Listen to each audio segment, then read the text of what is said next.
This lesson is called Using the Theorem Part 1. So basically taking the fundamental theorem of calculus, both of its parts, and learning to use them step by step. The last lesson sort of talked about how it might be used.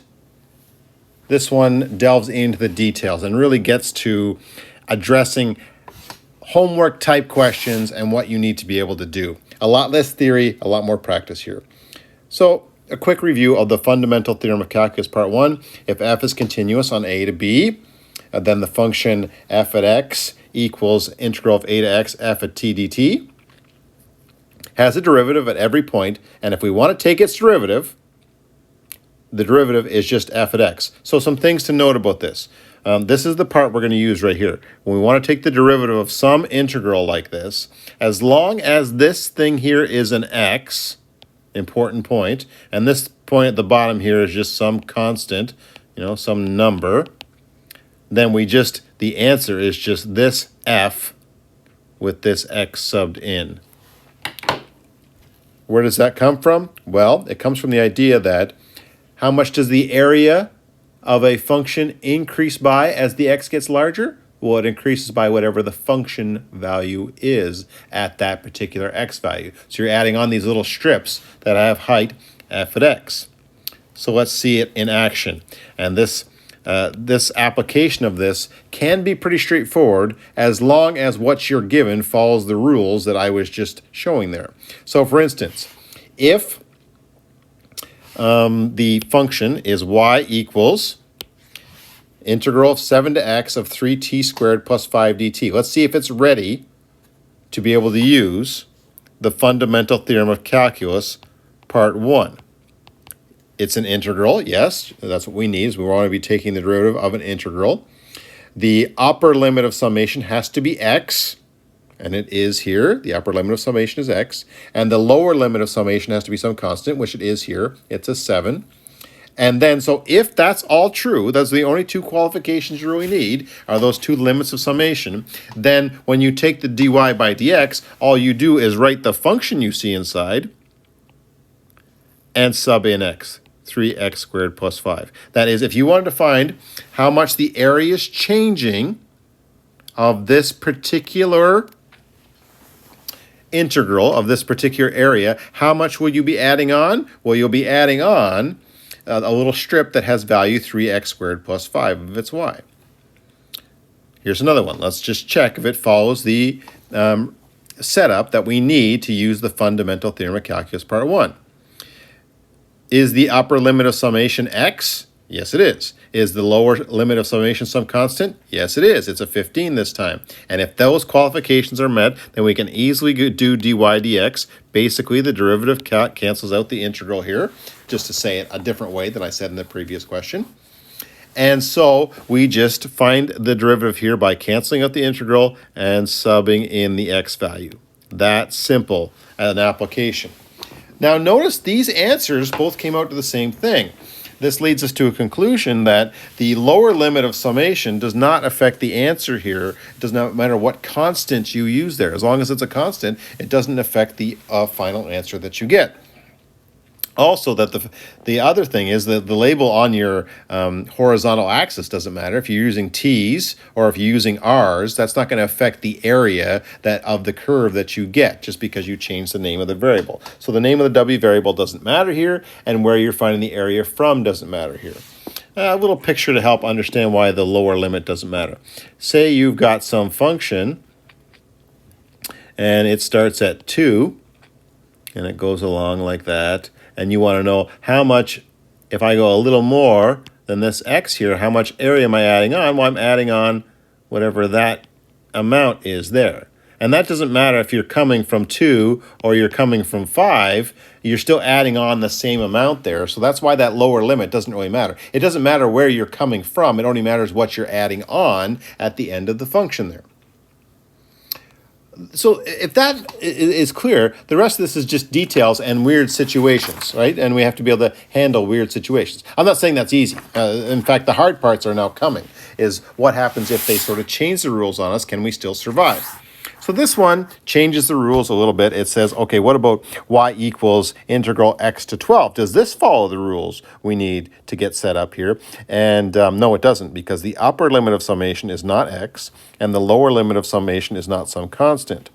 However, we do have a little integral rule there that says, hey, if you want to reverse the limits of summation, that's fine. You can reverse the limit of summation, but you just have to change it into negative. That is, we can then go, well, y is equal to the negative, and instead of going from x to 12, I'm going to go from 12 to x, 3t squared plus 5 dt. Then I can do it because now I do fit the qualifications for fundamental theorem of calculus part 1, which is the upper limit is x and the lower limit is a constant, here 12. And so then I can do dy by dx equals negative, just sub the x in, 3x squared plus 5.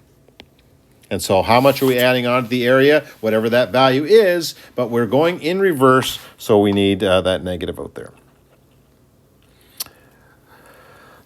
So then things start to heat up a little bit.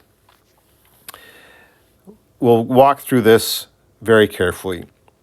Does this function follow the rules that we need set up to use the fundamental theorem of calculus part 1? And the answer is no, because the lower limit is a constant, but the upper limit's now not x, it's x cubed.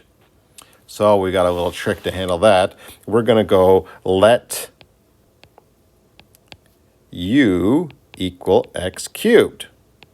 Little change of variable here. And so we go y equals integral negative 3 to u cos t dt. And at first glance, we've completely solved our problem, except this question asked for dy by dx, which this is now going to have a u at the top, which sort of breaks the rule. So here, an old friend, chain rule, reach way back in and maybe give this a highlighter once I write it down, because it's a simple statement that has to be remembered because it's a powerful weapon in situations like this.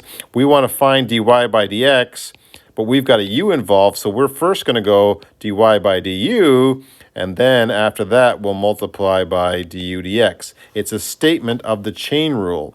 That is, we'll first find this derivative and use u as our variable, but then we're going to have to find out how much u is changing du dx. It's actually fairly easy to remember because if you look, the du's sort of cancel here, and it really is dy dx we're using, but we're going after the u first. With that ready to go, and I'm going to write all this stuff out, dy by dx, we need dy by du, and then we look back at our function y, and it does follow what we need for the fundamental theorem of calculus part 1. It's got a lower limit of constant and an upper limit of u, because I'm doing dy by du. And so dy by du, this function, I just go ahead and sub in u, cos u. The derivative and the integral have canceled out, and I just sub in that u there. But then I got to go du dx. There's u, and I'm finding that one, du dx, so I'm multiplying that by 3x squared, which is the derivative of u. One more step to go is that this says cos u, so I've got to go cos x cubed and put that. And really, we probably want these, the cos as the last term. Things can get confusing if you don't make cos the last term. People might get confused about whether the 3x squared is inside the cos or outside the cos. I put it in brackets and that helps, but it really is more convenient to write it out front.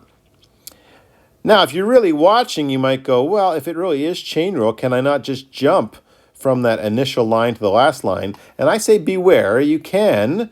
That is, we could have jumped from this initial line and said, okay, the derivative of this is cos u, and then I've got to multiply by the derivative of the upper limit there. And that's where that 3x squared comes from. But then you got to watch out. You're really going cos of x cubed. So it's the x cubed that gets subbed in there. And then multiply by the derivative of the upper limit. And I say beware. Practice a few of them first before you jump to shortcuts like that. That shortcut is true, but I'm not sure you want to make that leap just yet. Okay, so more practice on that, because the first time you see one like that, it's a little weird looking. If the upper limit isn't just x, your first move is then just to go, well, let u equal whatever is up there so we can get this in the format we want.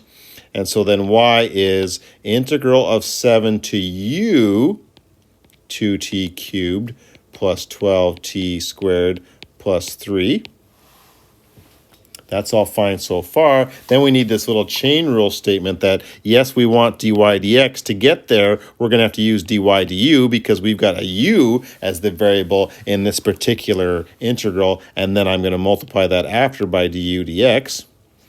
So then I get dy dx is equal to, well, dy by du. Now this is set up. The fundamental theorem of calculus, part 1, can jump in and help us and say, okay, if you're taking the derivative of an integral and the lower limit's a constant and the upper limit's just a variable, then dy du, you can just sub that u in there. And so I get 2u cubed plus 12u squared plus 3. Then multiply by du dx. I look for my u and I go u's 4x squared, so du dx would be 8x. And just one more step to go, which is sub back in for that u that I decided on. And so I'm 2 times 4x squared plus 12 times 4x squared plus 3. Just every time I'm seeing u, I'm going to write in that 4x squared that I let u become. That was 4x squared. That's a cubed on that as I go back and check that. So 2 times u, which was 4x squared, all cubed. 12 times u, which was 4x squared, plus 3. And I could do a little bit better here. I can just tidy this up a little bit. dy by dx equals, okay, 4, 1664. That's like a 128 times the 2 out front is 256 x sixth. And then this one, let's see, 4 squared is 16 times 12 is like 32, 192, I guess.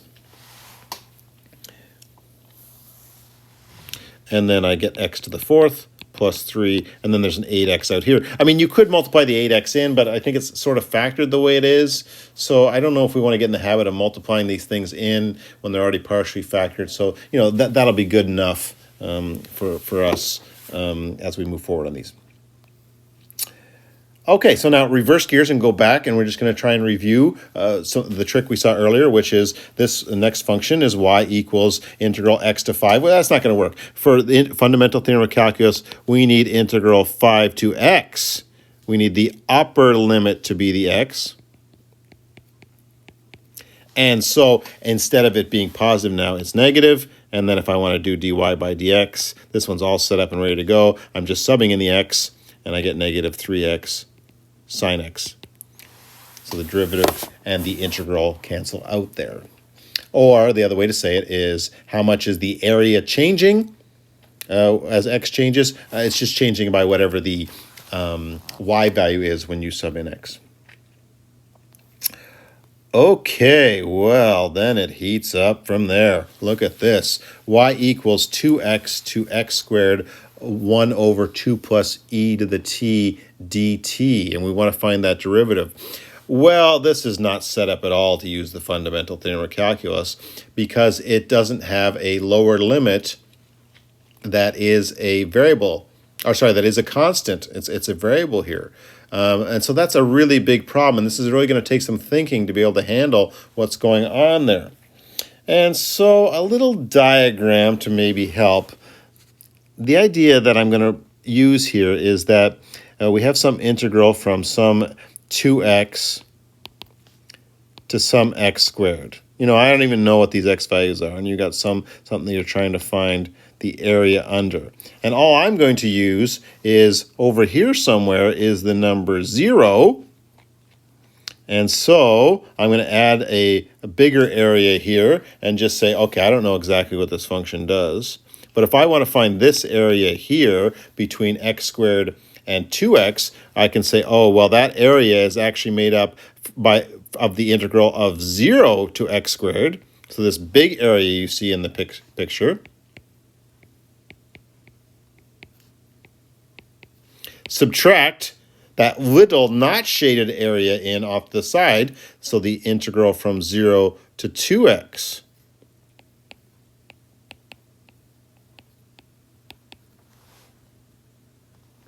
Okay, so I've expressed that shaded area there in another way, as I've said, well, it's actually taking the whole area, 0 to x squared, and subtracting the area from 0 to 2x, and that's actually one of the properties of integrals that we saw in another lesson, is that you can break these things up if you want to into two separate integrals or put them back together again.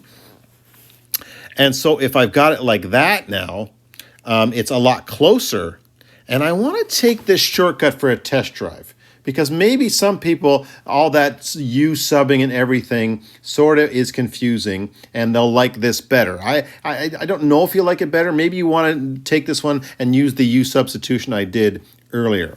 But if I just go dy dx and just say, listen, I know I got to do some chain rule here. So when I take dy dx, yes, I just go ahead and sub in what's the upper the upper limit there, and so this becomes e to the x squared. I'm just subbing in that. And then the chain rule part is like the derivative of the inside, then I got to multiply by the derivative of the upper limit.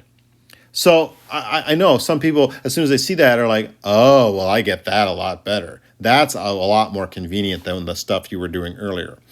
So then this one, the derivative of this part would be 1 over 2 plus e to the 2x. I'm just subbing in that upper limit in for t this time. And then I just have to multiply by the derivative of that upper limit. That's the chain rule part. So we've seen chain rule appear a lot of different ways, and in this particular time, it appears as the derivative of that upper limit of summation. And I can tidy this up a little bit.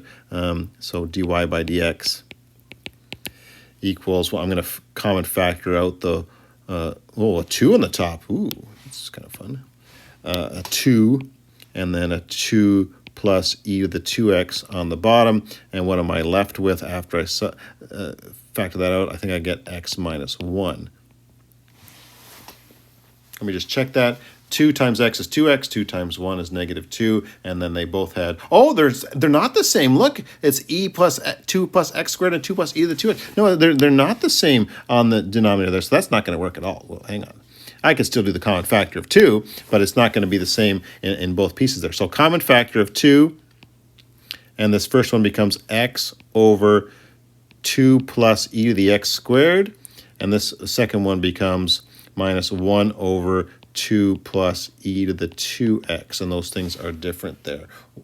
So I'm glad I quickly multiplied that out in my head to make sure my common factoring worked there, because that was not correct what I was doing there with that common factor. Got a little too excited about common factoring there. All right, another one like that, to repeat that whole process again, if that was a little bit strange. So the other one like that would be, say, okay, this wants to go from x to x cubed. My little picture to help me out here is to go, well, I've got some function like this, and I want to find the area from x to x cubed, whatever those two values are. So there's the area I want to find, x to x cubed. So I'm going to introduce 0 in all this, and actually you can introduce any number you want, but 0 is just a convenient number because it really visualizes nicely. And I say, well, okay, to find that area, what I'm going to break this up into is I'm going to say, okay, the derivative of the whole big piece that I've drawn there, 0 to x cubed, subtract the piece on the left-hand side there, which is the integral from 0 to x.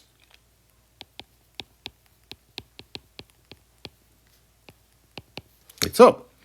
And so then when I want to go dy by dx, again, I'm going to try my shortcut here, because I know for some people that's very helpful, this shortcut, is I say, okay, when I want to find the derivative of this integral, I sub in this x cubed into the function. So I get 3x cubed plus 5. But I also have to do the chain rule, which is the derivative of the inside. And the inside this time is that upper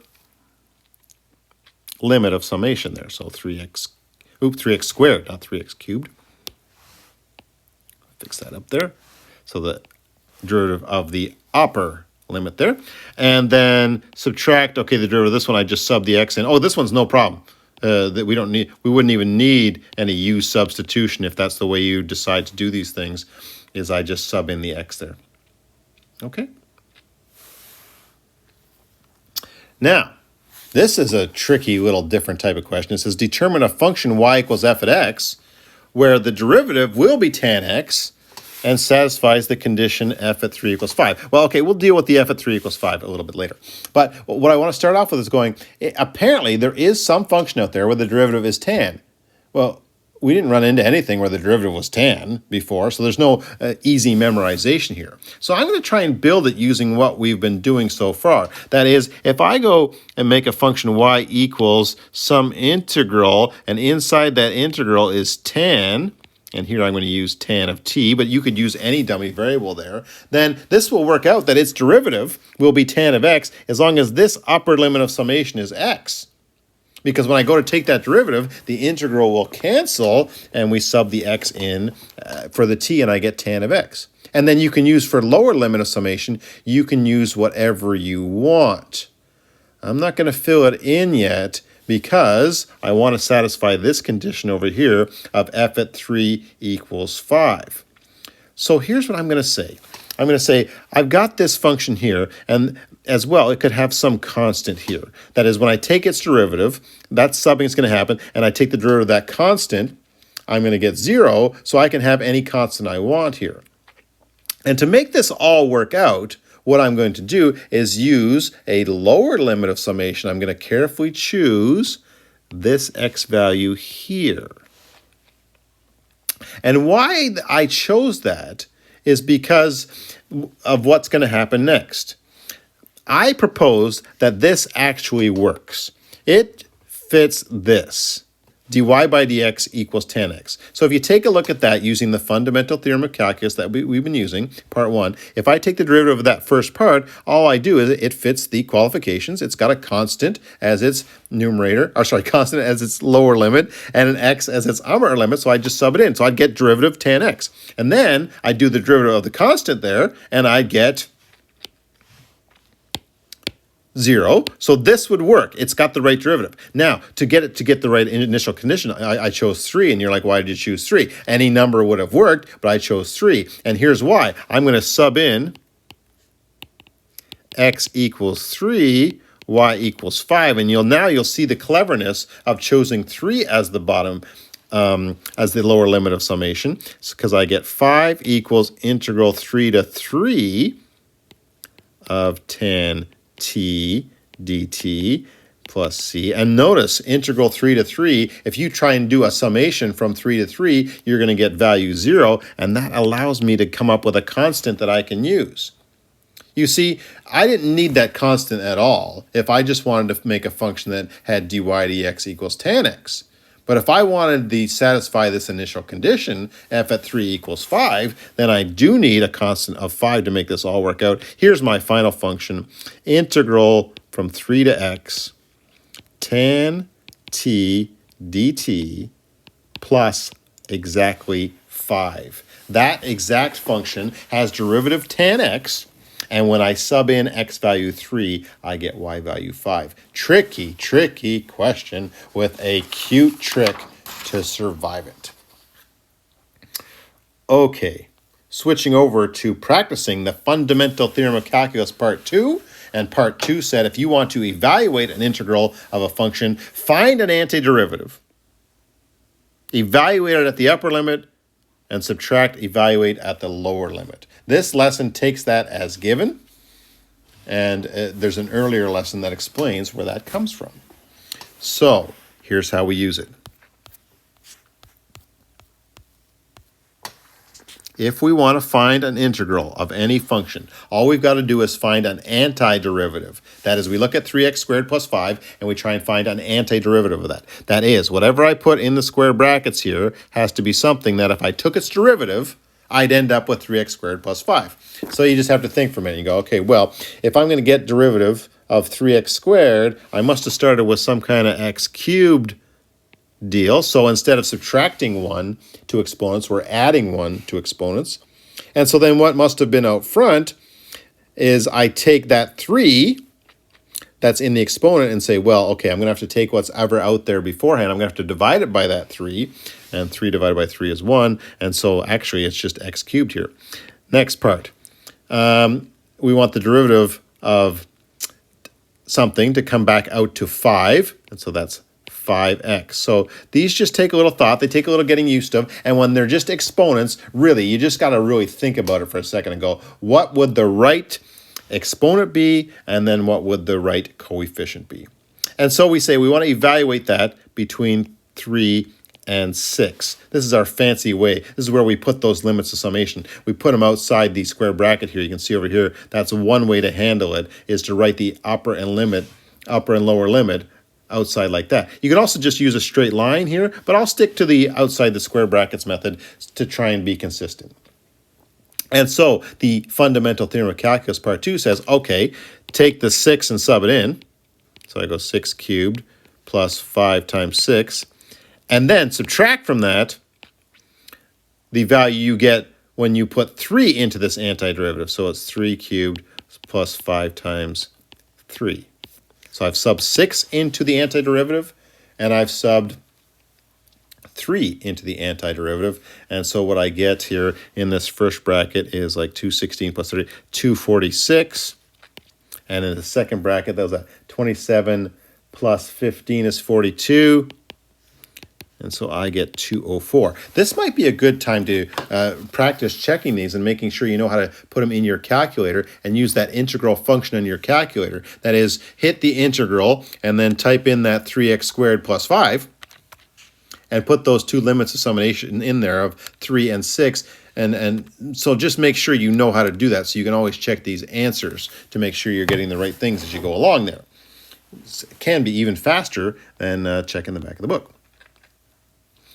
Okay, let's try another one. I'm going to say all the same things again. The fundamental theorem of calculus part 2 says if you want to evaluate an integral, you first find an antiderivative. So I'm going to put the antiderivative in the square brackets. So the antiderivative of 24 bracket 3x plus 5 cubed. Okay, well that's a little more difficult than the previous one. So if it's got a 3x plus 5 cubed in the function, its antiderivative must have had a 3x plus 5 to the power of 4. Now, this one has an extra layer in it because it's got the chain rule going here. So I'm going to make a mistake here on purpose. I'm going to say, well, there's a 24 out front. And to get to the 24, I must have multiplied something by 4. So I'm going to take that 24 and divide it by 4. And I should have a 6 out there. And it's almost right. And you'll do stuff like this when you're doing antiderivatives. You'll write down a number and you'll go, okay, I think this is what it is. And then you'll do a little investigation to find out, oh, that's not what it is. The way to check these is to take the derivative. Take the derivative of what's in the square brackets and see if you get what's inside the integral. So 4 times 6 is 24. You're feeling pretty good. 4 times 6 is 24. That checks out. And then 3x plus 5 cubed, you're feeling pretty good. But then chain rule, you multiply by the derivative of the inside, which is 3, and you get this extra factor of 3 because of the chain rule. Leading you to go, oh, well, the 6 out front isn't the right thing. What I really need out front is whatever 6 divided by 3 is, so I erase that now, and I go, okay, how about a 2 out there? And so, let's see, 4 times 2 is 8, bracket 3x plus 5 cubed, that's right, and then when I multiply by 3, I get the 24. So don't feel weird if you're playing around with those numbers when you're doing these. That's exactly what you should be doing, is playing around with the numbers. And then we want to find this value from 0 to 5. So I sub in 5 to the antiderivative here, so I get 3 times 5 plus 5. I'm really going to show that subbing here. And I subtract from that what I get when I sub in the 0 to the antiderivative here. So 3 times 0 plus 5. I'm showing all that stuff there. That's right, 4 power 4, and close that bracket. Ooh, got some tough stuff to do in my head here. 15 plus 5 is 20 to the power of 4 is 16 with 4 zeros times 2 is 32 with 4 zeros. Minus, okay, 5 to the power of 4. Whoa, 5 to the power of 4 is 25. 125, 625 times 2 is 1250. And so I get, whoa, 320,000 minus 1250 is 317, 300, oops, 318,750. Try and do those in my head to practice them out. You won't do that. You'll punch them into your calculator. I'm going to now go to my integral calculator and see how I did, see how my mental math was. So I'm going to go hit my integral button here, and I'm going to go. I hope you're doing it too. Practice typing these in. 24 bracket 3x plus 5, close the bracket, power 3, and 0 to 5. And when I press equals, I get 318,750. Okay, so you can check those out as you go. You can check typing those this step into your calculator. You're going to want to do that. You're going to want to try typing this into your calculator using the integral function to make sure that all works out. 2 more to go. Ooh, running out of space here though. Let's just draw a little dividing line there and give myself a little more space. Okay.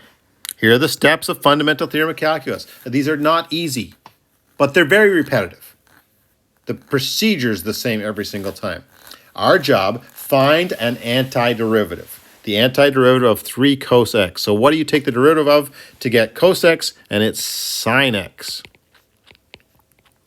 And you evaluate that between the lower limit and the upper limit of summation. So I'm going to do 3 sine of pi, and I'm going to subtract from that 3 sine negative pi. So I've subbed in pi, and I've subtracted when I sub in negative pi.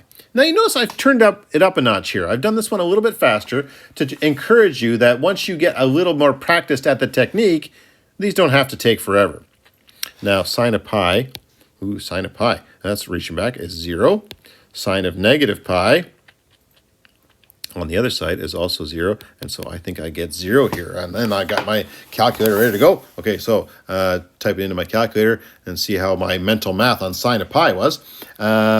Integral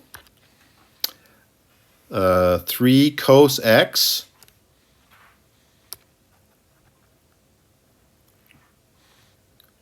negative pi. I've got a pi button on my calculator all the way up to pi.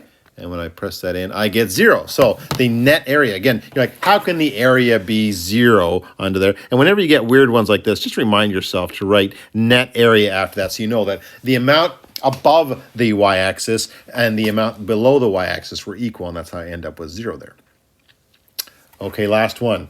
And this one's here just to remind you that by the end of these examples, you might be like, oh yeah, just find the antiderivative. Finding antiderivatives is extremely difficult. And whole courses have been dedicated to finding antiderivatives and all sorts of tricks to do it. So this one's here just to remind you that they can get a little bit tougher. This one's going to take some thinking.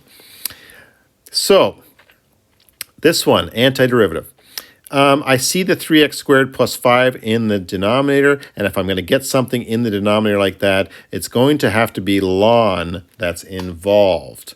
That is, to get 3x squared plus 5 in the denominator, I'm going to need ln of 3x squared plus 5 because the derivative, a little note here, if y equals ln of x, y prime equals 1 over x. Just a reminder that when you're taking the derivative of ln, you go 1 over whatever's inside the ln. So this is a great start because this will give us the 3x squared plus 5 in the denominator. Now, then it's awfully tempting to write 18x out there or something like that. But I'm going to try and think this through a little bit better. If I just took the derivative of what I see there and sort of went, well, is this close to the answer? Let's just go over here and go y equals ln of 3x squared plus 5, and the derivative of that, y prime, would be 1 over 3x squared plus 5.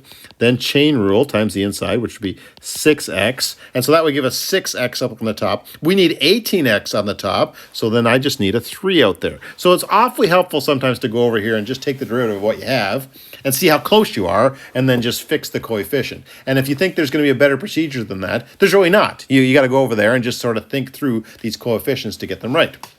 So that's got to be evaluated between 0 and 5. So I plug in 5 into my antiderivative, and so I get 3 ln, 5 squared is 25 times 3 is 7. I think I get 3 ln 80 minus 3 ln 5, I guess, something like that. Which is interesting because I could common factor out the 3 and get ln 80 minus ln 5. That's tidier. And then, okay, log laws here. Division inside the log equals subtraction between two logs. Ooh, I get 3 ln 16. That's pretty good, but I can do even better here. Watch this. 3 ln of, how about 2 to the power 4? Equals 12 ln 2. Now, I don't want those last few steps totally intimidate you. If you haven't done some of the ln work in a while, that can sort of blow your mind. So we got to, practice those a little bit and see where we get these final answers from. But over I go to my integral calculator and see what it says about this whole thing. See if I messed up on any of the mental math here. So I hit the integral button.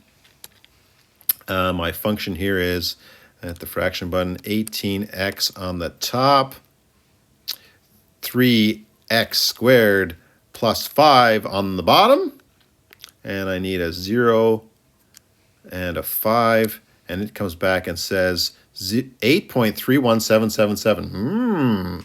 I'm curious because it wasn't able to do as well as me.